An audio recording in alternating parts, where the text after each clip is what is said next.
دلوقتي انا خارج مصر وكنت بكمل دراستي وكملت شغلي هناك وعايز اوفق اوضاعي علشان انزل، مش عايز استنى سني يوصل 30 سنة ويوم علشان انزل اوفق اوضاعي. اعمل ايه؟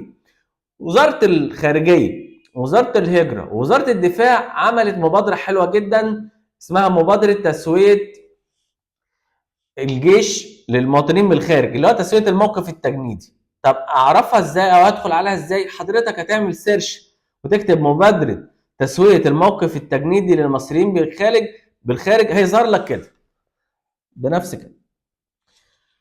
بعد كده هتلاقي تعليمات ان حضرتك سنك لازم يكون من 19 سنة ل 30 سنة، وان حضرتك لو حتى واخد اعفاء مؤقت او اعفاء استثناء مؤقت ممكن تدخل مبادرة. لو سنك عدى 30 سنة ممكن تدخل مبادرة. اهم حاجة في القصة دي كلها انك تدفع لي $5000 بدل ما تروح لاي حد تقول له انا عاوز اطلع من الجيش نهائي او عاوز اطلع شهادة باي طريقة وخد اللي انت عاوزه. الدولة بتقول لك تعالى انا عايز $5000 وهديك شهادة الاعفاء نهائي عن طريق حقيبة دبلوماسية وتوصل لك عن طريق القنصلية بتاعتك.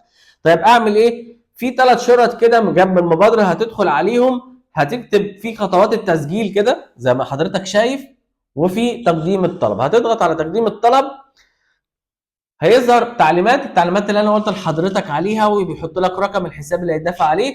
هتيجي في الاخر حضرتك كده هتكتب تم الاطلاع على التعليمات واضغط للتأكيد. هيظهر لك بيانات المقدم الطلب، هتكتب كل البيانات دي، اسمك رباعي ورقمك القومي جواز السفر والى اخره. وبعد كده حضرتك بتدفع $5000 بتوعك وان شاء الله بيجي لك شهاده موقف تجنيدي. بس الكلام ده امتى؟ الكلام ده عاملينه من 14/8/2023 لحد النهارده 13/10/2023. فالحق احجز دلوقتي، وبتمنى ان المبادره يتم مدها لشهر كمان علشان في ناس كتير كانت مش عارفه تقدم. خلاص، تحياتي ليكم. لو حضرتك حاسس انك استفدت من الفيديو اتمنى شير وكومنت، وشكرا ليكم.